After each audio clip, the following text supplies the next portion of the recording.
शोभा का एक ही बेटा था, सुशील, जिसे शोभा ने बड़े प्यार से पाला था। शोभा और उसका पति सुमेन दोनों ही बड़े सीधे लोग थे, पर शोभा का पति अक्सर काम के सिलसिले में बाहर रहता था, जिसके कारण बेटे की परवरिश से लेकर उसके लिए लड़की देखना, यहाँ तक कि उसकी शादी करवाने तक का सारा काम शोभा ने ही किया था। सुबह सुबह अपना कमर पकड़े शोभा की बहू वेणु किचन की ओर आती है। अरे बहू, तू कहाँ रसोई में चल दी? रात को तेरे कमर में दर्द था ना? आ बैठ यहाँ। कितना ख्याल रखती हैं आप मेरा मम्मी जी। जरूर कुछ अच्छे कर्म रहे होंगे मेरे, जो आप जैसी सास मिली मुझे। पर ये ना अपनी हार्ड कॉफी मांग रहे हैं, और मेरे हाथ की कॉफी के अलावा किसी और के हाथ की कॉफी ने पसंद ही नहीं आती। आप जानती है ना मम्मी जी, इसलिए किचन में मुझे आना पड़ा। अच्छा ठीक है बहू, जा पर ध्यान रखना अपना, और किसी चीज की जरूरत पड़ी तो मुझे आवाज लगा देना। वेणु किचन में जाकर अपने पति के लिए कॉफी बना रही होती है कि अपने रूम से चिल्लाता हुआ सुशील कहता है, अरे वेणु, लाओगी कि नहीं कॉफी तुम? Oh my God, this girl. अपने बेटे के कहे शब्दों को सुनकर शोभा के ललाट पर सिलवटें आ जाती है। ये किस तरह बोल रहा है ये लड़का? कौन अपनी पत्नी से ऐसे बात करता है? मतलब मेरे पीछे ये इसी तरह से बहू से बात करता है। सुबह से शाम हो जाती है और शोभा इस वाक्य को पूरी तरह भूल जाती है। शाम को जब शोभा माला फेर रही थी, वो अपनी बहू को अचार चाटते हुए दिखती है। जाप पूरा कर शोभा अपनी बहू के पास जाकर उससे पूछती है, सब कुछ ठीक तो है ना बेटा? जी घबरा रहा है क्या? हाँ मम्मी जी, सब ठीक है। वो बस मुझे ना सुबह से खट्टा खाने का बड़ा मन कर रहा है। ऐसा लग रहा है कोई बड़ी बड़ी पानी पूरी इमली की चटनी के साथ खिला दे। क्या मजा आएगा। तो तूने मुझे पहले क्यों नहीं बोला? मैं चलती ना तेरे साथ बाजार। चल तैयार हो जा, हम दोनों सास बहू पानी पूरी खा कर आते हैं। और आज तो सुशील भी घर पर ही है, उसे भी साथ ले ले। काम के चक्कर में बेचारा बाहर की चाट पानी पूरी भी नहीं खा पाता। सुबह सुशील और वेणु बाजार में पानी पूरी खाने निकलती ही है कि रास्ते में सुशील को उसके ऑफिस का एक दोस्त प्रणव मिल जाता है। नमस्ते आंटी जी, सब ठीक है ना भाभी जी? जी, और आप? मुझे क्या होगा भाभी जी। और भाई कहाँ चली सवारी? बस आज संडे को जरा फ्री था तो घर वालों के साथ पानी पूरी खाने जा रहा हूँ, तू भी चलना हमारे साथ। सुशील का फ्रेंड प्रणव भी उन्हें ज्वाइन कर लेता है। सभी एक लाइन में खड़े होकर पानी पूरी खा रहे थे, तभी वेणु का हाथ सुशील के हाथ पर लग जाता है, जिससे उसके खाने की प्लेट नीचे गिर जाती है और भड़क कर सुशील अपने दोस्त के सामने ही वेणु से कहता है, बे यार, हाथ संभाल के रख, ऊपर ही चढ़ जाएगी क्या तू मेरे? ये सुनते ही शोभा को सुबह का वाकया याद आ जाता है। उस वक्त तो शोभा कुछ नहीं कहती, पर घर लौटने के बाद अपनी बहू से इस बारे में बात करती है। पहले तो कभी सुशील इस तरह तुझसे बात नहीं करता था, पर आजकल मैं देख रही हूँ ये तू तड़ाक यार कैसे शब्दों का इस्तेमाल कर रहा है अपनी पत्नी के लिए। घर के अंदर इन शब्दों का इस्तेमाल करते करते आज उसने अपने ऑफिस के दोस्त के सामने भी तुझे इस तरह कह दिया, और तूने पलटकर कुछ भी नहीं कहा। क्यों बहू? नहीं मम्मी, वैसी कोई बात नहीं है, ये तो बस नॉर्मली कह रहे थे। नॉर्मली इस तरह दोस्तों से बात की जाती है, पत्नी से नहीं। पत्नी का दर्जा ऊंचा होता है। 30 साल होने के बाद भी औरत से ढंग से बात करना नहीं आता। क्या यही संस्कार दिए थे मैंने इसे? आज तो मैं इस लड़के की खबर लेने वाली हूँ। अगर आप मुझे अपनी बेटी मानती है तो मुझे कसम दीजिए, आप इनसे कुछ नहीं कहेंगी। अरे ये तू बहुत गलत कर रही है बेटा, ये सब तुझ पर ही भारी पड़ेगा। पर ठीक है, तू कहती है तो मैं तुम मियाँ बीवी के बीच नहीं बोलती। वेणु अपने पति का साइड लेती हुई इस बात को यहीं दबा देती है, और यही उसकी सबसे बड़ी भूल बन जाता है। अब इस तरह अपनी पत्नी का इंसल्ट करना सुशील की आदत बन चुका था। 2 हफ्ते बाद आज रात के डिनर में फ्राइड राइस, दम आलू, नान तड़का और एक मिक्स वेज सबके लिए बनाकर रखना। मेरे कुछ फ्रेंड्स आने वाले हैं, शायद बॉस और उनकी वाइफ भी आ जाए। I am not sure, but arrangement वैसे ही रखनी होगी। कई दिनों से सब मुझसे पार्टी मांग रहे थे। सबको प्रमोशन की पार्टी किसी 5 स्टार होटल में देने से अच्छा है कि घर में ही दे दूं। जी बिल्कुल सही किया आपने, आप फिक्र मत कीजिए, मैं सबको संभाल लूंगी। रात को सुशील के सभी फ्रेंड और बॉस डिनर पर आते हैं और हंसी मजाक का माहौल बन जाता है। अब कुछ खिलाओगे भी कि नहीं यार? बैठकर मजाक क्या करी हो वेणु? जाओ किचन में, लगाओ खाना सबके लिए। वेणु किचन में जाकर सारे डिशेस लाकर सभी के लिए डाइनिंग टेबल पर खाना लगाती है। जिसने भी खाना बनाया है उन्हें भी साथ बैठना चाहिए। सुशील, अपने मिसेस से कहो खाने पर बैठने के लिए। वो क्या बैठेगी सर, उसे आदत है खड़े रहने की। कभी कभी तो मुझे लगता है कि हमारे सोसाइटी के वॉचमैन को हटाकर इसे ही वहां लगवा दूं। अरे खड़ी क्या हो वेणु, अकल नहीं है क्या तुम्हें? जाओ सर के लिए नान लेकर आओ। ये सुनते ही वेणु की नजरें झुक जाती है। वो किचन में चली जाती है जहाँ पहले ही शोभा खड़ी थी। अरे क्या हो गया बेटा, जा बाहर बैठ, हंसी मजाक कर। तेरा पति तुझसे मजाक ही तो कर रहा है। आप सही थी मम्मी जी। शोभा वेणु की बात का कोई जवाब नहीं देती। सभी खा पीकर घर लौट जाते हैं। अगली सुबह शोभा सुशील से कहती है, अरे बेटा, वो मैं क्या कह रही थी कि आज ना तू वर्क फ्रॉम होम ही कर ले। कितने दिनों से मैं तुझसे बात ही नहीं कर पाती। Mummy, I am so sorry, मैं तुम्हें टाइम ही नहीं दे पाता हूँ। ठीक है, अब ले लेता हूँ मैं work from home. Sushil work from home लेकर घर में काम कर रहा होता है कि शोभा उसके ऑफिस के एम्प्लॉइज को बिना उसे बताए घर पर बुला लेती है। कल सुशील ने पार्टी दी और आज आपने हमें बुला लिया आंटी जी। वैसे वो कहाँ है? अपने दोस्तों की आवाज सुनकर सुशील अपने कमरे से निकल ही रहा था कि शोभा कहती है, अरे कमरे में पड़ा रहता है नालायक, बचपन से उसे आदत थी इसी तरह दुपक्के कोना पड़े रहने की। हर क्लास में अंडा लाता था। भगवान जाने कैसे उसे ये जॉब लगी है। मुझे तो तुम लोगों के बॉस के लिए बुरा लगता है। मम्मी ये क्या कह रही हो तुम? अरे आ गया, अब खड़ा क्या है? सभी को बैठने के लिए तो बोल। एकदम निकम्मा है। बार बार अपनी माँ को खुद को अपने दोस्तों के सामने बेइज्जत करते हुए देख सुशील फुसफुसाकर अपनी माँ से कहता है, आज क्या हो गया मम्मी तुम्हें? ये सबके सामने क्यों मेरी इंसल्ट करती जा रही हो? अरे अब कान में क्या फुसफुसा रहा है? तमीज नहीं है जरा आप इस लड़के में। अरे भाई, अब मेरा मुंह क्या देख रहा है? तेरे दोस्त आए हैं, जा किचन में जाकर उनके लिए चाय नाश्ता लेकर आ। बार बार अपनी माँ के मुंह से ऐसे शब्द सुनकर सुशील की नजरें झुक जाती है। नजरें क्यों झुका रहा है बेटा? इसी तरह तो अपने दोस्तों के सामने तू वेणु के इंसल्ट करता है। पति पत्नी तो एक ही होते हैं, तो इनडायरेक्टली सभी के सामने वेणु को डिसरिस्पेक्ट कर तू अपना ही तो इमेज बना रहा था। जो अपनी पत्नी की कदर नहीं कर सकता, उसकी खुद की भी क्या कदर होगी? पीठ पीछे सभी तुम्हारी बातें ही बनाते होंगे। आज जो मैं कर रही हूँ ना, खैर वो तो इंसल्ट है ही नहीं। अपनी माँ की कही बातें सुनकर तुम्हारी नजरें झुक गई, जबकि मैंने तुझे जन्म दिया है। तूने क्या किया वेणु के लिए जो सबके सामने उससे इस तरह बात कर रहा था? बता। अपनी माँ की कही बात सुनकर सुशील की आंख खुल जाती है। आंटी इज राइट सुशील, कल बॉस भी यही कह रहे थे और ऑफिस की भी फीमेल मेंबर्स यही कह रही थी कि सुशील को जरा भी तमीज नहीं है। सबने मुझ पर टिप्पणी कर दी वेणु, सिवाय तुम्हारे, और मैं तुम्हारा ही इंसल्ट करता रहा। I am so sorry and thank you mummy, मुझे ये रियलाइज करवाने के लिए। जिस घर में शोभा जैसी सास हो, उस घर की बहू के साथ गलत हो भी कैसे सकता था। शोभा अपने बेटे को ऐसा सबक सिखाती है कि उस दिन के बाद वो भूलकर कभी भी वेणु के साथ मजाक में भी बदतमीजी नहीं करता। बहू का जादुई चेहरा।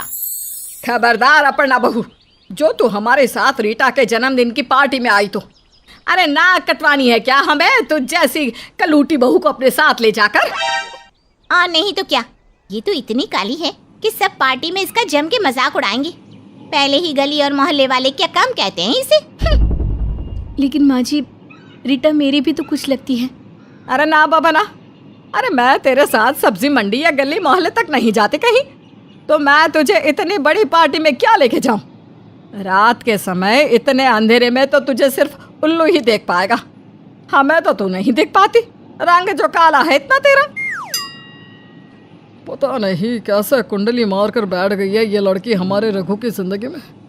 एक तरफ बड़ी बहू प्रीति है जो बिल्कुल लिच्ची की तरह है, और एक ये मनहूस जो बिल्कुल जामुन की तरह है। ये कहानी है काली बहू अपर्णा की, जिसके काले रंग के कारण हर कोई उसका मजाक उड़ाता और उसकी खूब निंदा करता। ससुराल में सास मृदुला, ससुर सुरेंद्र, जिठानी प्रीति, जेठ जतिन और पति रघु होते हैं। और रघु के अलावा सभी अपर्णा के काले रंग की वजह से बात बात पर हर रोज उसे खूब सुनाते रहते हैं। अरे नास पीटी, ये क्या है? ये जले हुए काले पराठे और ये इतने गहरे रंग वाली चाय। अब क्या खाने में भी अपनी छवि घोलने लग गई है तू? हैं? माँ जी वो दरअसल चाय में ज़्यादा चाय पत्ती गिर गई और पराठे ना गलती से जल गए, और मैंने गलती से आपको अच्छा वाला पराठा देने की जगह ये जला हुआ पराठा दे दिया। सुबह सुबह मैडम लिपस्टिक लगाने में बिजी थी। नया नया मेकअप सेट जो लाया है इन्होंने। अरे मेरी कल्लो बहू, तुझे अब किस भाषा में समझाऊं कि तेरा चेहरा काला है और तू चाहे दुनिया भर का भी मेकअप थोप लेना अपने चेहरे पर, फिर भी तू अपना काला रंग नहीं छुपा पाएगी। तू एक काला टीका ही है। रघु, तेरी तो चॉइस ही बेकार रही है हमेशा से। अपने बड़ों की इज्जत रखने के लिए रघु कुछ नहीं कहता, पर बेचारी अपर्णा यूँ रोज़ रोज़ अपने बारे में इतने गंदे शब्द सुनकर बहुत दुखी होती है और उसका मन बहुत उदास सा हो जाता है। वो अपने आप को आईने में देखकर रोती है। क्या मैं इतनी बुरी हूँ? कोई मुझसे सीधे मुंह बात तक नहीं करता। हर कोई मेरी शक्ल देखकर, मेरे इस गहरे काले रंग को देखकर डर जाता है और मेरे पास नहीं आता। क्यों क्यों क्यों? ये सिर्फ मेरे साथ ही क्यों? क्या बिगाड़ा था मैंने किसी का इतना? अपर्णा अपना मन शांत करने के लिए नदी के पास जाकर बैठ जाती है, जहाँ एकदम सन्नाटा होता है और बहुत शांति होती है। तभी अपर्णा उस नदी के पानी से अपना चेहरा धोती है और फिर नदी में अपना प्रतिबिंब देखती है और चौंक जाती है। अपर्णा का चेहरा पूरी तरह गोरा हो चुका था। ये क्या? ये मेरा चेहरा, ये मेरा पूरा रंग, मैं पूरी काली से गोरी हो गई। ये तो चमत्कार हो गया, लेकिन कैसे? तभी वहाँ पर एक बूढ़ी औरत अपने हाथ में आईना लेकर आती है और अपर्णा को आईने में उसका चेहरा दिखाते हुए कहती है, ये नदी कोई ऐसी वैसी मामूली नदी नहीं है। इस नदी के भीतर एक जादुई दुनिया है। ये पानी ऐसा पानी है जिससे इंसान काली से गोरा हो सकता है, और तो और वो इस पानी को पीकर हर रोग से मुक्त भी हो सकता है। सच? मुझे तो यकीन नहीं हो रहा। मैं इस नदी की रखवाली करती हूँ और अब तुम्हारा चेहरा एक जादुई चेहरा बन चुका है। लेकिन याद रहे, पूर्णमासी की रात चांद की रोशनी को अपने चेहरे पर पड़ने मत देना। अगर ऐसा हुआ तो फिर तुम अपना जादुई चेहरा हमेशा हमेशा के लिए खो बैठोगी और फिर से काले रूप में आ जाओगी। ठीक है, मैं इस बात का ध्यान रखूंगी। धन्यवाद दादी। अपर्णा अब अपने गोरे जादुई चेहरे को लेकर गली मोहल्ले से गुजरते हुए जाती है और उसे देखकर सभी पड़ोस की औरतों के होश उड़ जाते हैं। हाय, ये अपर्णा ब्लैक टी से मिल्कशेक कैसे बन गई? मेरी आंखों को तो यकीन ही नहीं हो रहा कि ये मृदुला की बहू अपर्णा ही है। कितनी काली थी ये। रातों रात ऐसी कौन सी चमत्कारी क्रीम लगा ली इसने अपने चेहरे पर। जब अपर्णा घर पर जाती है तभी उसके ससुराल वाले भी उसे पहचान नहीं पाते। अपर्णा किसी को भी सच्चाई नहीं बताती कि वो आखिर गोरी कैसे हुई। हाय दैया, ये करिश्मा कैसे हो गया? तू तो कोयले जैसी काली थी, अब ये हीरा बनकर कैसे आ गई? ऐसे कौन से ब्यूटी पार्लर में गई थी तू? तुम्हारी तो लॉटरी लग गई अपर्णा, लेकिन बताओगी भी कि कैसे हुआ ये सब? क्यों, आपको क्या?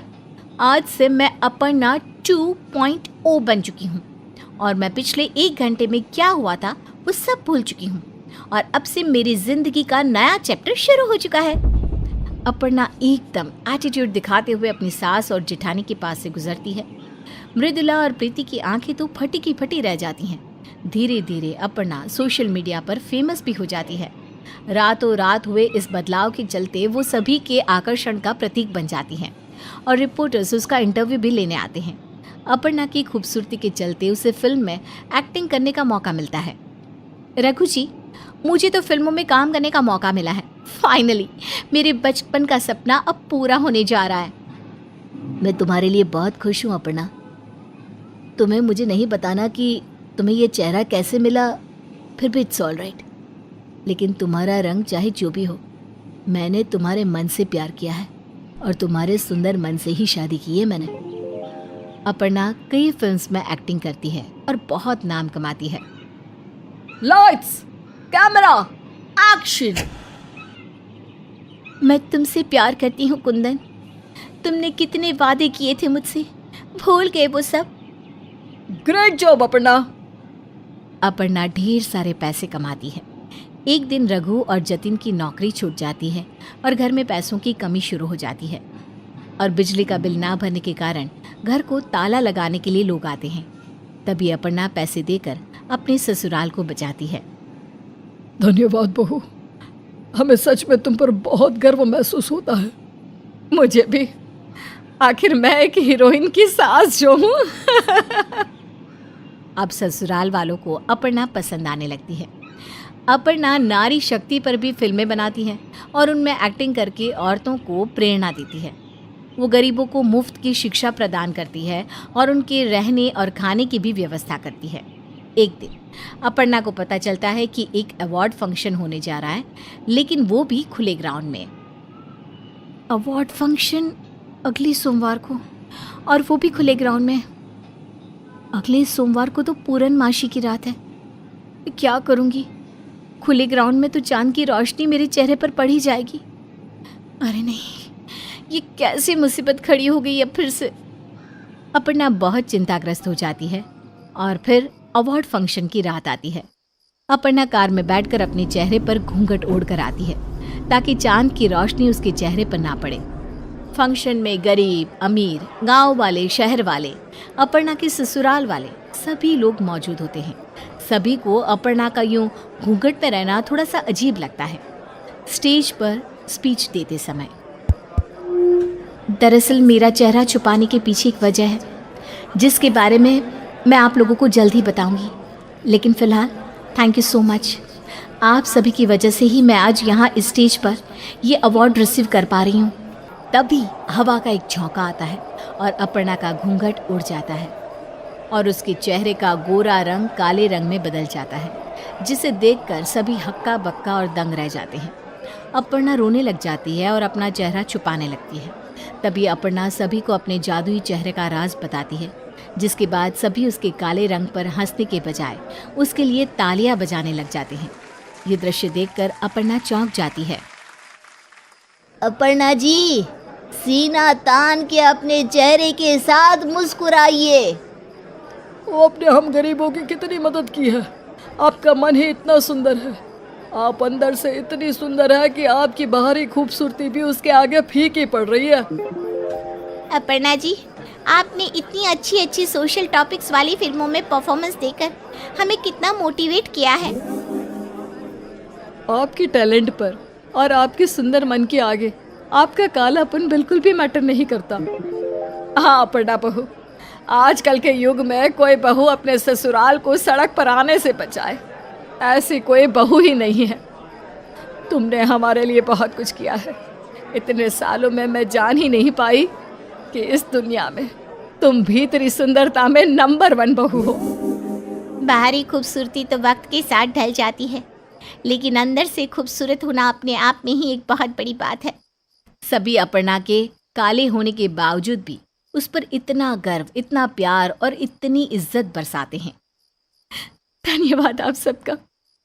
आज वाकई में आप सबने मुझे आईना दिखा दिया और ये साबित कर दिया मेरी नज़रों में कि मैं इस रंग में ही कितनी खूबसूरत हूँ।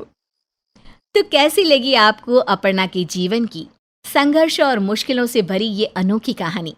जाते जाते कमेंट्स में जरूर बताते जाइएगा। सरला घर के किसी भी काम में कभी कुछ नहीं करती। सरला की बड़ी बहू निशा घर का सारा काम किया करती थी, तो ऐसे में सरला को घर के किसी काम से कोई लेना देना ही नहीं था। अरे सरला, तुझे कितनी बार कहा है अपनी बालकनी को साफ क्यों नहीं करवाती?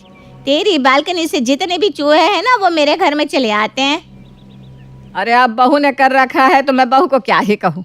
जब मैं घर के किसी काम में हाथ नहीं लगाती तो भला मैं बहू को कुछ और क्यों ही कहूँ। रुक, तू नहीं कहती ना तो मैं कह देती हूँ। अरे ओ बहू, तू बालकनी को स्टोर रूम क्यों बना रही है? उसे साफ रखा कर। बालकनी तो सुंदर दिखने के लिए होता है, लेकिन तूने ऐसा कबाड़ा भर रखा है कि तेरी बालकनी में जितने चूहे हैं वो मेरे घर में आ जाते हैं। माँ जी, आप तो जानती है हमारा घर कितना छोटा है। किचन में थोड़ा बहुत सामान रह भी जाए तो किचन में चूहे हो जाते हैं ना। मुझे नहीं पता तू क्या करेगी, लेकिन मैं तो यही कहूंगी बालकनी साफ करा ले बस। रज्जू की इतना कहने के बाद भी निशा को कोई फर्क नहीं पड़ता। निशा का घर छोटा था और बालकनी में वो कबाड़ भर दिया करती थी, जिससे उसकी पड़ोसन रज्जू काफी परेशान थी, क्योंकि कबाड़ की वजह से चूहे उसकी पड़ोसन रज्जू के घर में घुस जाया करते थे। अरे बहू, कभी तो बालकनी साफ कर लिया कर। आज दुकान पर सामान लेने गई थी तो लाला भी कह रहा था आपके घर में लोगों से ज्यादा तो कबाड़ नजर आता है। अब माँ जी मैं क्या करूँ, किसी दिन फुर्सत हो तो उन कबाड़ को देखकर बेच भी दूँ, लेकिन सारा दिन तो घर के काम में निकल जाता है, समय ही नहीं मिल पाता मुझे। ऐसे ही समय बीत रहा था। एक रोज रज्जू एक फटी पुरानी साड़ी पहने सरला के घर आती है और आते ही सोफे पर बैठकर सरला को देखने लगती है। अरे रज्जू, ये जालीदार साड़ी पहने कहाँ जा रही है तू? और ये कौन सा फैशन है तेरा? ये फैशन भी ना तेरी बहू का दिया हुआ है। मैंने भी सोचा तुझे पहन कर दिखा ही दूं कैसा लगता है। तू कहना क्या चाहती है? साफ साफ क्यों नहीं कहती? ये ना तेरे घुमा फिरा कर बोलने की आदत कब जाएगी? मेरे कहने का मतलब ये है कि तेरी बालकनी के जो चूहे हैं ना, उन्होंने मेरे घर में घुसकर मेरे अच्छे खासे कपड़ों का ये हाल किया है। अब तो मेरा भी दिल कर रहा है कि तेरे घर से कहीं दूर घर लेकर यहाँ से चली जाऊं। अरे तू खामखा नाराज हो रही है रज्जू। इतने दिन से जब तू हमें झेल रही है तो कुछ दिन और सही। तेरे जीने के कितने ही दिन बचे हैं? तू कहना क्या चाहती है कि मैं कुछ ही सालों बाद निपट लूंगी? अरे अभी मेरी उम्र ही क्या है। हाँ हाँ, मुझे भी पता है, अभी तो तू 20 साल की है। मैं ना बहू को बोलकर बालकनी साफ करवा देती हूँ बस। समय बीतता है। कुछ दिनों बाद सरला अपने छोटे बेटे राकेश की शादी कर देती है और उसके बाद सरला की छोटी बहू पूजा भी मायके से ससुराल आ चुकी थी। लेकिन अब भी सरला की बालकनी जैसे कि तैसे ही थी। अब उसकी पड़ोसन एक रोज सरला की छोटी बहू की मुंह दिखाई करने आती है। क्या बात है सरला, बहू तो बड़ी सुथरी लाई है तू। अब बस उम्मीद करती हूँ जैसी बहू लाई है वैसा तेरा घर भी चमकना चाहिए। तेरे कहने का क्या मतलब है? अब मेरी नई नवेली बहू बालकनी साफ करती मिलेगी? अरे कर भी लेगी तो इसमें क्या ही बुराई है। मैं तो बस अच्छे के लिए कह रही थी। क्या बहू, घर साफ सफाई करना तो जानती है ना? जी काकी, खाना बनाने से लेकर घर की साफ सफाई और घर संभालना सब अच्छे से जानती हूँ। आप इस बात की चिंता मत कीजिए। सरला की छोटी बहू पूजा को ससुराल में आए 2 ही दिन हुए थे और पूजा सचमुच घर को साफ सुथरा रखना चाहती थी। एक दिन सरला की छोटी बहू और बड़ी बहू में इस बात को लेकर बहस हो जाती है कि बालकनी को कैसे साफ रखना है। अरे दीदी, बालकनी में इतनी गंदगी कौन रखता है? तो तू ही बता, घर में कोई और जगह है जहाँ ये कबाड़ रख दिया जाए? तेरे कमरे में तो ये रखने नहीं जाऊंगी और मेरे कमरे में जगह नहीं है। माँ जी अपने कमरे में रखने नहीं देंगी और स्टोर रूम घर में है नहीं। ठीक है, अगर आपको ये कबाड़ रखना ही है तो आप अपने हिस्से में रखिए। मेरे कमरे के हिस्से में अगर आप इसे रखती है तो चूहे मेरे कमरे में भी तो आएंगे ना। देख, जब तक नया घर नहीं बन जाता तब तक हमें ऐसे ही मैनेज करना होगा। अगर तुझे किसी बात को लेकर बहस करनी है तो जा माँ जी से जाकर कर। पूजा को घर में आए कुछ ही दिन हुए थे और दोनों ही देवरानी जेठानी में झगड़ा शुरू हो चुका था। ये देखकर रज्जू को बड़ा मजा आता है। रज्जू एक रोज जब निशा घर नहीं होती तो पूजा को भड़काने चली आती है। अरे बहू, आज घर में कोई दिख नहीं रहा, कहीं गए हैं क्या सब? और सरला भी नजर नहीं आ रही। नहीं नहीं, कोई नहीं है काकी। कोई काम हो तो मुझे बता दीजिए, जब वो आएंगे तो मैं उन्हें बता दूंगी। सब बाजार गए हैं। अरे नहीं नहीं छोटी बहू, कोई काम नहीं। मैं तो बस घूमते हुए चली आई। सोचा थोड़ा बहू से हाल चाल ले लूँगी और सरला से मिल लूँगी। माँ जी तो है नहीं, आप बैठिए, मैं आपके लिए चाय बना कर लाती हूँ। अरे नहीं बहू, उन सब चीज़ों की ज़रूरत नहीं है। मैं तो वैसे ही पहले से परेशान हूँ। तेरे बालकनी के चूहे मेरे घर में आकर ना घर में तबाही मचा देते हैं। नए नए कपड़े काट चुके हैं। कितना सामान अपनी जगह से गायब हो जाता है। इसका मतलब आप भी हमारी बालकनी से परेशान हैं? अरे रज्जू काकी, आपको पता है मैं बालकनी में फूल गमला लगाना चाहती हूँ, लेकिन दीदी है कि सुनती नहीं। उन्होंने तो बालकनी को स्टोर रूम बना कर रखा है। खराब फ्रिज, एसी, कूलर, पंखा, भला कौन रखता है ये सब बालकनी में? अरे इन दोनों सास बहू को ये समझाते समझाते मेरे बाल पके, लेकिन इनके दिमाग में ये बात नहीं गई अब तक। अब तो कुछ दिन में मैं ही यहाँ से चली जाऊँ, वही बेहतर है। रज्जू तो पूरे प्लान के साथ आई थी कि वो सरला की छोटी बहू के कान भरेगी और वो सरला की छोटी बहू के कान भर भी देती है। ऐसे में अब देर शाम जब निशा और सरला बाजार से आते हैं तो निशा देखती है कि उसकी देवरानी के साइड जो भी सामान रखा हुआ था वो सब अब उसकी साइड की बालकनी में रखा हुआ है। ये क्या किया तूने? मैंने तुझे पहले ही मना किया था ना कि जो सामान जहाँ है वही रहेगा, तो तूने इन सामानों को छुआ क्यों? क्योंकि मैं अपने कमरे के सामने की बालकनी को साफ रखना चाहती हूँ, वहाँ फूल पौधे उगाना चाहती हूँ और मैं अपनी खिड़की से ताज़ी हवा आने देना चाहती हूँ। इसलिए अब इस सामान को चुपचाप तू वापस रख दे, वरना मैं सारे सामान को तेरे कमरे में फेंकवा दूंगी। पूजा और निशानी में बालकनी के बंटवारे को लेकर खूब लड़ाइयाँ होती है।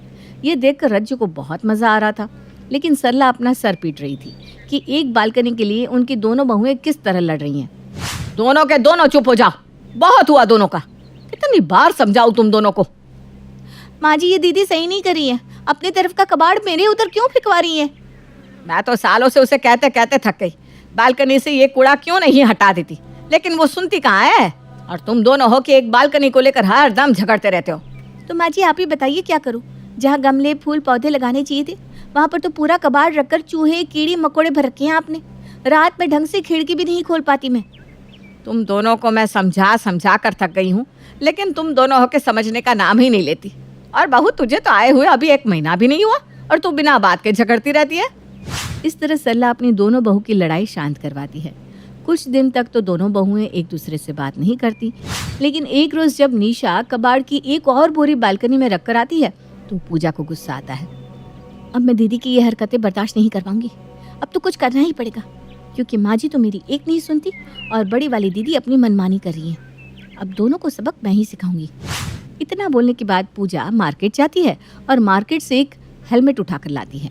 और जब सुबह के समय सब अपने कामों में लगे होते हैं तब कबाड़ के ढेर में जो मधुमक्खी का छत्ता लगा था, पूजा जाकर उसे छेड़ देती है और वो मधुमक्खियाँ सबसे पहले हॉल में बैठी सरला पर हमला करती है।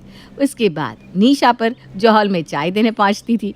हालांकि पूजा ने तो खुद को अच्छे से कवर कर रखा था। हेलमेट पहने अपने हाथों को ढके पूजा आराम से कमरे में जाकर छुप जाती है। पूजा तो मधुमक्खी को छेड़ने के बाद छुप जाती है, लेकिन हॉल में चाय पी रही सरला पर मधुमक्खी हमला कर देती है। तभी सरला की पड़ोसन रज्जू का भी आना होता है। अरे अरे, ये क्या हो गया? ये क्या काटने लगे? अरे सरला बचा मुझे, ये मधुमक्खी कहाँ से आई?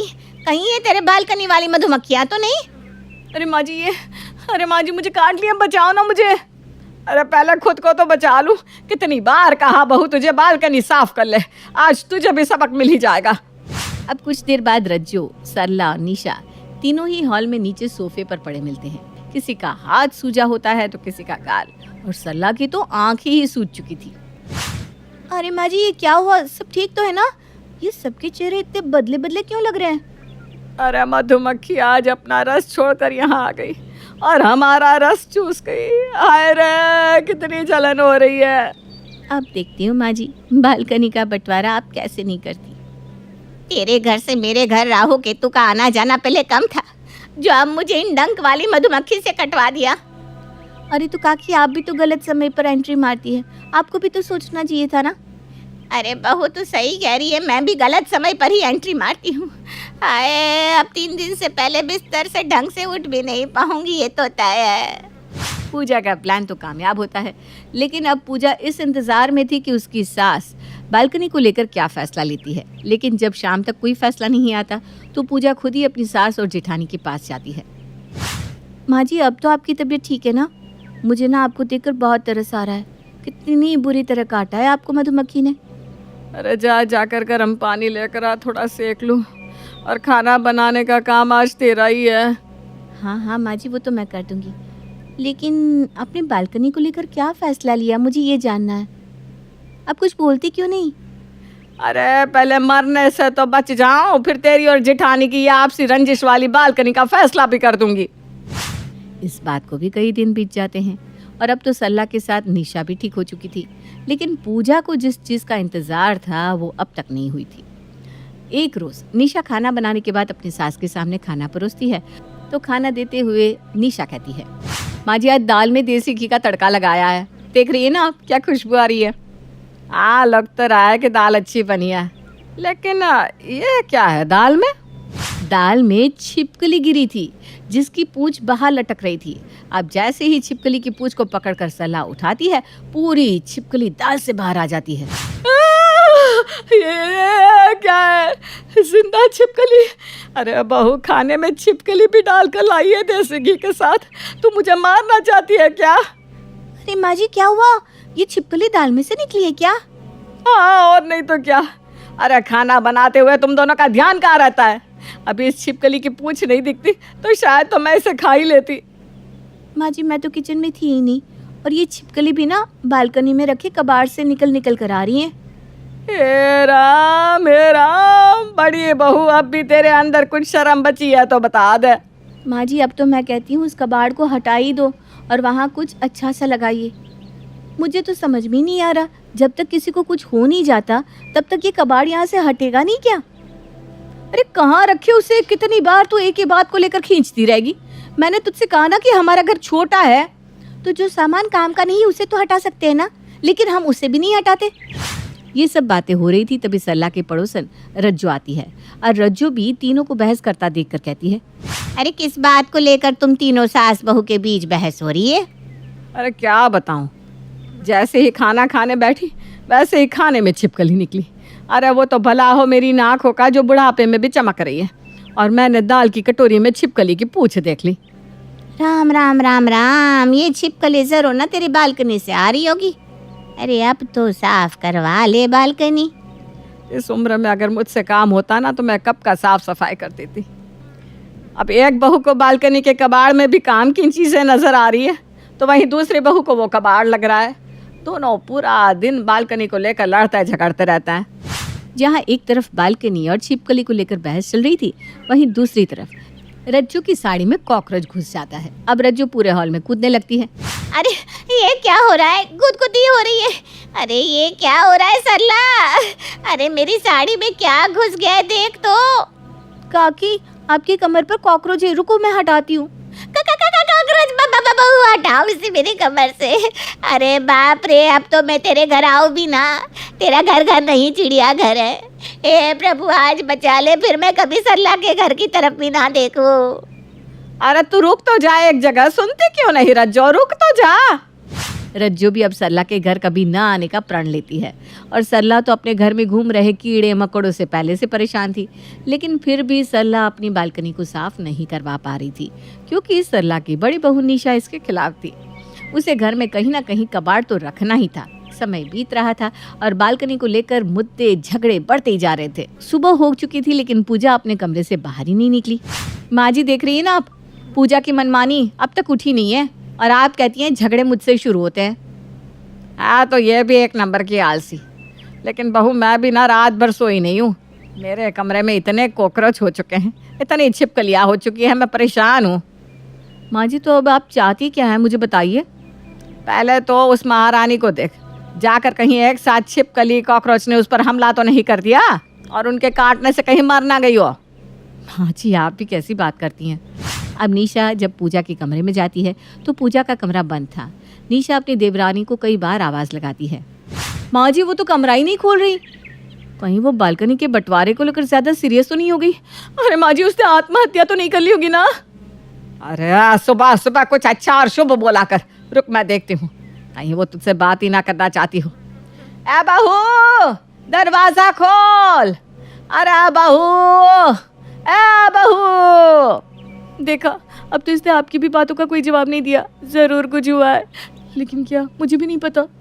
निशा और सरला पूजा के कमरे के बाहर खड़े होते हैं और काफ़ी परेशान भी थे, लेकिन कुछ देर बाद ही रज्जो का आना होता है और रज्जो सरला को गले लगाकर खुशी से कहती है, बधाई हो सरला, बधाई हो। क्या बात है, ये तूने बहुत अच्छा किया। किस बात की मुबारकबाद दे रही है तुम मुझे? कहीं तू दादी या नानी तो नहीं बनाने वाली? नहीं नहीं, मैं अभी ही पिछले महीने दादी बनी हूँ, हर महीने थोड़ी ना होता है ये सब। अरे तो फिर इतनी खुश क्यों है? हैं? कहीं मेरी बहू तो माँ नहीं बनने वाली और मुझे ही उसने नहीं बताया? अरे मैं तो इसलिए तुझे बधाई दे रही हूँ क्योंकि तेरी बालकनी साफ हो गई और उसमें झूले भी लग गए। क्या? लेकिन किसने किया ये सब? अरे तेरी बालकनी को ही तो देखने आई हूँ। फूल से भरे गमले, झूले, टेबल सब लगा हुआ है, एकदम अमीरों वाली फीलिंग दे रहा है। बहू ये तूने बालकनी को क्या बना दिया? ये तो जन्नत लग रही है। सच में माँ जी, मैंने तो कभी सोचा ही नहीं था एक साधारण सी बालकनी इतनी सुंदर लग सकती है। सच में पूजा, तूने तो कमाल ही कर दिया। रज्जू की बात सुनकर निशा भी हैरान रह जाती है। तभी पूजा अपने कमरे का दरवाज़ा खोलती है और सरला और निशा और रज्जू जब बालकनी में पहुंचती तो उन्हें ऐसा लगता है कि सच में इससे सुंदर बालकनी उन्होंने आज से पहले देखी ही नहीं थी। हालांकि पूजा ने जितना भी कबाड़ था रातों रात बेच दिया था और बालकनी को इतना सुंदर बना दिया था कि देखने वाला बस यही कहे, हाय बालकनी हो तो ऐसी। शादी की बात जैसे ही तुम्हारी बहन के चक्कर लगने लगे थे ना इस घर में, मैं तभी समझ गई थी एक बहू का दर्जा तो इस घर में मुझे मिलने से रहा और तुमने पत्नी का दर्जा भी मिलने नहीं दिया। चुप हो जाओ अंजलि, क्या कुछ भी बोले जा रही हो। अरे भाई, अब आप मुझे बोलने भी नहीं देंगी? सही भी है, अब जिसका पति उसका नहीं है उसे तो बाकी लोग दबाएंगे ही ना। 35 साल के हो गए हो तुम और अभी तक अपना घर ना बस पाया तुमसे ईशान। एक अच्छे पति तो नहीं बन पाए तुम, एक अच्छे पिता तो बन जाते। लोग टोकते हैं मुझे, मेरा मजाक उड़ाते हैं कि तुम्हारा पति सिर्फ और सिर्फ अपनी बहन का होकर रह गया है, उसी का बच्चा पालना है, उसके बच्चे का ही ख्याल रखना है उसे। लोगों को दिखता है, न जाने तुम्हें कब दिखेगा। अब बहुत हुआ, मुझे नहीं रहना इस घर में। मैं अपनी बेटी को लेकर इस घर से जा रही हूँ। और अपनी बेटी का हाथ पकड़े अंजलि अपने घर से निकल जाती है। पर अचानक ही हुआ कैसे और क्यों? रात के 10 बजे घर की बहू घर की इकलौती पोती को लेकर घर से निकलने को मजबूर क्यों हो गई? ये कहानी है जयपुर के एक परिवार की, जहाँ अभी अभी अंजलि बहू बनकर अपने ससुराल आई थी। शादी तो बहुत ही अच्छी हुई श्रद्धा, मानना पड़ेगा। आज तक हमारे पूरे समाज में किसी ने ऐसी तगड़ी शादी नहीं की थी। और बता बहू, कैसा लगा अपना ससुराल? अच्छा लगा आंटी जी, सब बहुत प्यारे हैं। अभी तो 2 ही दिन हुए हैं बेटा। शुरुआत में तो चिंगम भी ना बड़ा अच्छा लगता है, पर बेटा जैसे जैसे उसकी मिठास खत्म होती है ना, फिर बस चबाते जाओ चबाते जाओ। अरे तू क्यों बहू को डरा रही है? ऐसे कोई बात नहीं बहू, सबकी किस्मत तो एक सी नहीं होती। और तेरे ससुराल में तो कोई लफड़ा है ही नहीं। तेरा पति इकलौता बेटा, तो जो भी आगे पीछे है सब तुझे ही मिलना है। आधे से ज्यादा घरों में तो इसी का कलेश है। यहाँ तो ये सब है ही नहीं। भगवान करे तो सुखी रहे। और जैसा सुजाता कह रही थी, अंजलि का भी बिल्कुल यही मानना था। आखिरकार ईशान अपने घर का इकलौता बेटा था, तो अंजलि खुश क्यों ना होती? एक अच्छी बहू की तरह अंजलि अपने पति और सास ससुर के साथ खुशी खुशी रह रही थी। इसी तरह 1 महीना कब बीत जाता है पता ही नहीं चलता। एक संडे की सुबह सभी एक साथ बैठकर खाने का मजा ले रहे थे।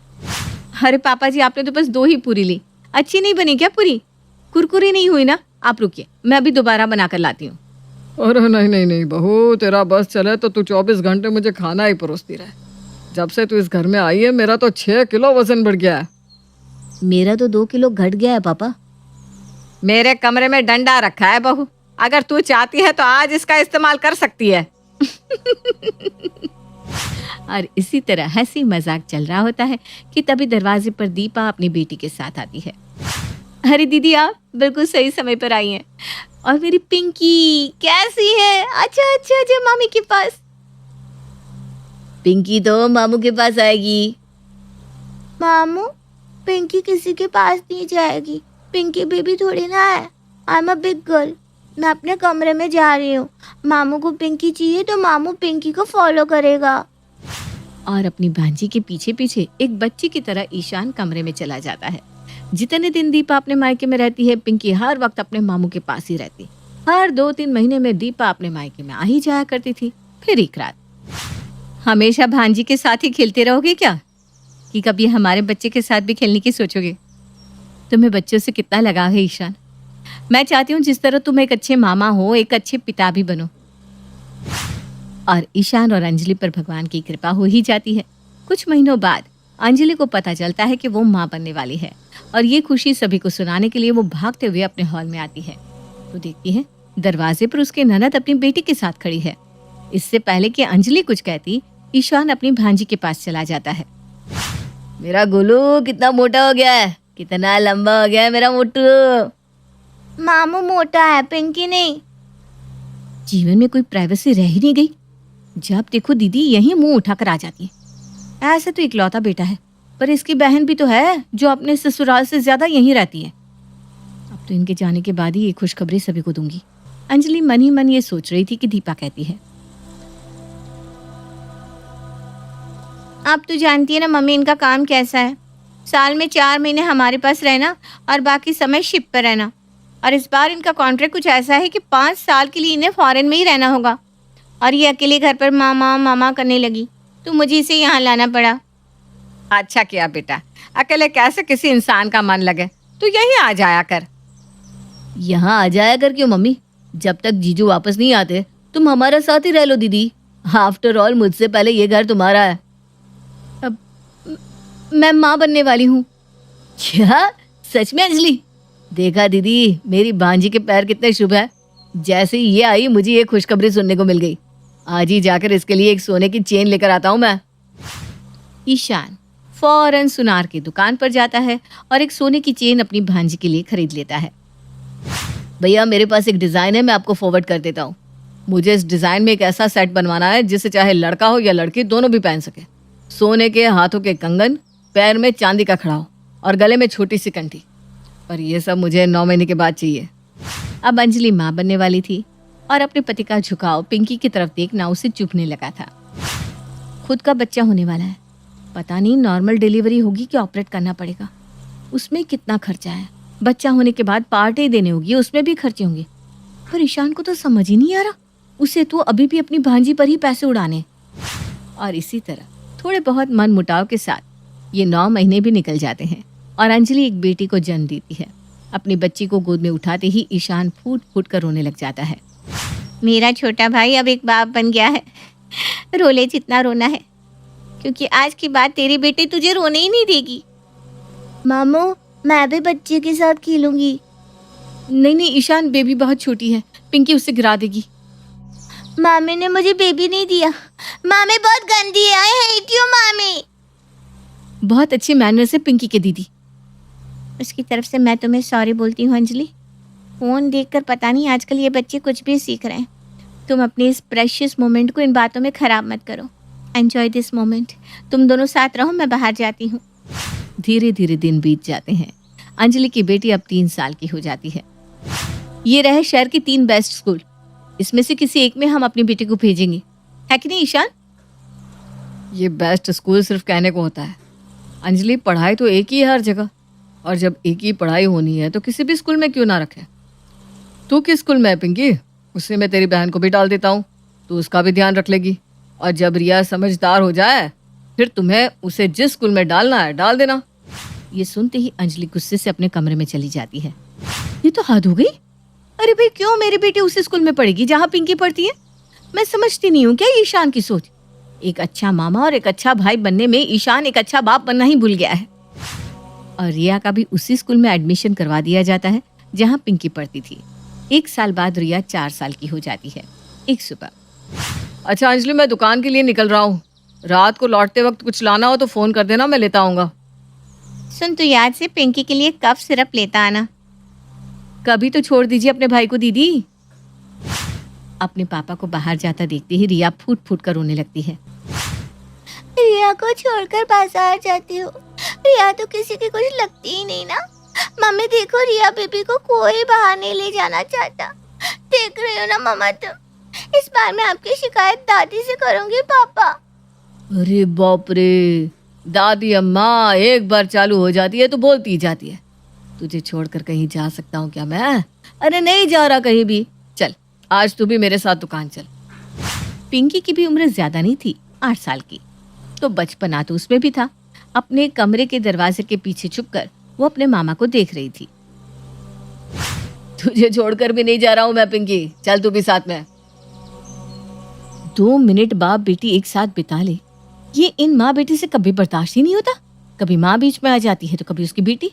न जाने कब जीजा जी आएंगे और कब मेरा पीछा छूटेगा इनसे। ईशान दोनों लड़कियों को बाजार ले जाता है। अब बताओ किसे क्या चाहिए? मामू, मुझे PS4 चाहिए। और तुझे मेरी दादी अम्मा, तू क्या लेगी? दादी अम्मा नहीं, मैं दादा हूँ। वो सामने जो अंकल बैलून बेच रहे हैं ना, इनके पास बहुत सारे बैलून्स हैं। बस उसमें से मुझे एक बैलून चाहिए। दोनों बच्चे अपने अपने हिसाब से अपने अपने पसंद की चीजें ले लेते हैं। दोनों बच्चों को शॉपिंग करवाकर ईशान उन्हें घर ड्रॉप कर देता है। और क्या लाई मेरी गुड़िया? मैं बैलून लाई मम्मा। और तुम पिंकी, ये PS4 किसने दिलाया तुम्हें? मामू ने। अपने बेटी को 10 रुपए के बलून और अपनी भांजी को PS4। न जाने ये आदमी क्या करना चाहता है। झेल झेल कर परेशान हो गई हूँ मैं। जिस दिन से पेट में रिया का बीज पड़ा था उस दिन से रो रही हूँ अपनी किस्मत को। आज रिया 4 साल की हो गई, आज भी ये आदमी वैसा का वैसा ही है। रात को जैसे ही ईशान अपने कमरे में आता है अंजलि उस पर फूट पड़ती है। रिया तो बच्ची है, तुम भी बच्चे हो क्या? दोनों बच्चों में इतना भेदभाव, एक को PS4 और एक को एक बलून। कुछ तो शर्म करो ईशान। अभी तो रिया छोटी है, उसे किसी चीज की समझ नहीं है, पर जैसे जैसे वो बड़ी होगी उसे ये दिन याद आएंगे तो शी विल हेट यू। अपनी आधे से ज्यादा कमाई तो तुम अपनी भांजी और अपनी बहन पर खर्च कर देती हो। दोनों बच्चे एक ही स्कूल में जाएंगे। क्यों भाई, क्या जब दीदी फॉरेन टूर्स पर जाती थी तो तुम्हें लेकर जाती थी क्या? जिस हिसाब से दीदी यहाँ जम गई है ना, मुझे तो लगता है जीजा जी ने उन्हें छोड़ दिया है। और यही बात है भाई, क्लियर कर लो भाई। मैं दीदी के लिए दूसरा लड़का देख लेती हूँ, पर अब मैं और उन्हें यहाँ बर्दाश्त नहीं कर सकती। अपने भाई और भाभी के कमरे से जोर जोर से आ रही आवाजों को सुनकर भागती हुई दीपा वहां आती है। ये सब तुम क्या बोल रही हो अंजलि? वो भी बच्चों के सामने? इन पर क्या असर पड़ेगा इन बातों का? आज नहीं तो कल इन्हें सब पता चलना ही है दीदी। और ये सब देखकर मेरा जो मेंटल स्टेटस खराब होता है ना, उसकी तो किसी को फिक्र ही नहीं है। अपने भाई को तो आपने पहले ही अपने बस में कर रखा है। मैं कल सुबह ही चली जाऊंगी यहाँ से। तुम अपना मेंटल पीस यूं खराब मत करो अंजलि। इतनी बड़ी बात नहीं हुई दीदी, आप आराम से अपने कमरे में जाइए। अंजलि ठीक है, मैं उससे बात कर लूंगा। ईशान अंजलि की बातों का कोई जवाब नहीं देता, बस उसकी बात पर मुस्कुरा देता है। पर अब सालों से अंजलि के दिमाग में बैठी छोटी छोटी बातें बड़ा रूप ले चुकी थी। अब आए दिन अंजलि और ईशान के बीच इसी तरह बहस हो जाया करती।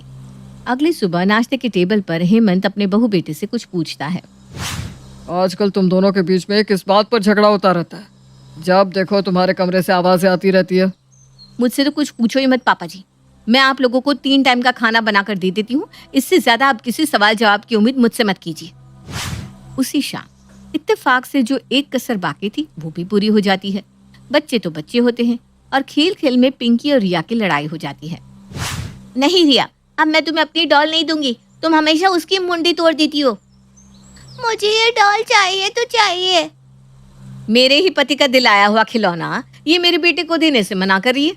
आज तो कुछ भी हो जाए, इस किस्से को मैं खत्म करके ही रहूंगी। और रात को जैसे ही ईशान अपने कमरे में आता है, शादी के बाद ही जैसे तुम्हारी बहन के चक्कर लगने लगे थे ना इस घर में, मैं तभी समझ गई थी एक बहू का दर्जा तो इस घर में मुझे मिलने से रहा, और तुमने पत्नी का दर्जा भी मिलने नहीं दिया। अंजलि की इतनी जोर जोर से चीखने की आवाजें सुनकर दीपा और श्रद्धा भी वहां पहुंचते हैं। चुप हो जाओ अंजलि, क्या कुछ भी बोले जा रही हो तुम। अरे भाई, अब आप मुझे बोलने भी नहीं देंगी? सही भी है, अब जिसका पति उसका नहीं है उसे तो बाकी लोग दबाएंगे ही। 35 साल के हो गए हो तुम और अभी तक अपना घर ना बस पाया तुमसे ईशान। एक अच्छे पति तो नहीं बन पाए, एक अच्छे पिता तो बन जाते। लोग टोकते हैं मुझे, मेरा मजाक उड़ाते हैं कि तुम्हारा पति सिर्फ और सिर्फ अपनी बहन का होकर रह गया। उसी का बच्चा पालना है, उसके बच्चे का ही ख्याल रखना है। लोगों को दिखता है, न जाने तुम्हें कब दिखेगा। अब बहुत हुआ, मुझे नहीं रहना इस घर में। मैं अपनी बेटी को लेकर इस घर से जा रही हूँ। रुक जा बहू, ये तू क्या कर रही है? मैं तेरे पैर पड़ती हूँ बहू, ऐसा मत कर।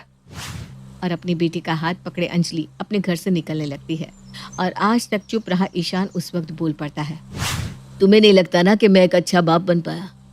पर ये बात आज नहीं, आज से 20 साल के बाद तुम मेरी बेटी से पूछना, वो तुम्हें बताएगी कि क्या मैं एक अच्छा बाप बन पाया या नहीं। तुम्हें हमेशा ही लगता रहा कि मैं पिंकी को ज्यादा प्यार करता हूँ और रिया को कम, पर ऐसा कभी नहीं था। मैंने दोनों को ही बराबर प्यार किया क्योंकि दोनों ही मेरी बेटियां हैं। हाँ, दोनों की ज़रूरतें अलग अलग थी तो दोनों के साथ अलग अलग वक्त पर अलग अलग व्यवहार किया मैंने। पर इस बीच मैंने कभी भी रिया के साथ नाइंसाफ़ी नहीं होने दी। जहाँ तक रही खर्च की बात, तुम्हें पता है अंजलि, दीदी तो मुझसे 5 साल बड़ी है। उनकी शादी भी काफ़ी यंग एज में हो गई थी। जीजू की सैलरी भी अच्छी खासी थी। मैं तो तब सेटल भी नहीं था। जीजू से छुपाकर दीदी मेरी फाइनेंशियली हेल्प करती थी। मेरा बिजनेस सेटअप करने में मेरी बड़ी हेल्प तो मेरी दीदी ने की। और पिंकी को खिलौने दिलाकर मैं दीदी का एहसान चुका नहीं रहा हूँ। मैं तो चुका भी नहीं सकता। वो मेरी भांजी के लिए मेरा प्यार है। अगर ये सब जानने के बाद भी तुम्हें अगर इस घर से जाना है तो तुम जा सकती हो, पर मेरी रिया कहीं नहीं जाएगी। रिया पापा के पास रहेगी। और जैसे ही अंजलि ईशान की ये बातें सुनती है, उसे कहीं ना कहीं एहसास होने लगता है कि ईशान सच कह रहा है। और वो भावनाओं में ज्यादा ही बह गई थी। ये जलन चीज ही ऐसी है ईशान, वो हमें छोड़ती नहीं और आग की तरह हमें रोज जलाती रहती है। और इसी आग में मैं जलने लगी थी। मुझे लगा तुम्हारे अपने भांजी की तरफ झुकाव के कारण कहीं मेरी बेटी अपने बाप के प्यार के बिना ना रह जाए। पर मैं ये समझ ही नहीं पाई कि पिंकी के यहाँ रहने से उसे एक बहन का प्यार भी मिल रहा है। सबसे बुरी बात, मैंने तुम पर शक कर लिया। और ये बात तो तय है बेटा, तुम्हें भी इस बात को समझना होगा कि तुम्हारी भाभी अपना घर छोड़कर यहाँ आई है, तो इस घर पर दीपा तुमसे ज्यादा हक तुम्हारी छोटी भाभी का है। इस बात को कभी मानने से मैंने इनकार नहीं किया पापा। हो गया ना जी, अब आप रहने भी दीजिए। जब सारी बात खत्म हो जाती है तब आप बोलना शुरू करते हैं। अब मिट्टी पाओ, जो हुआ सो हुआ। अब सब भूलकर ईशान के गले लग जा बहू, और तू भी ईशान। मैं भी। और पिंकी भी। और ये परिवार फिर से वैसे ही खुशहाल हो जाता है जैसा तब था जब अंजलि बहू बनकर अपने घर आई थी। कुछ ही दिनों बाद जीजा जी का कॉन्ट्रैक्ट भी खत्म हो जाता है और वो वापस आकर अपनी पत्नी और बेटी को अपने साथ ले जाते हैं।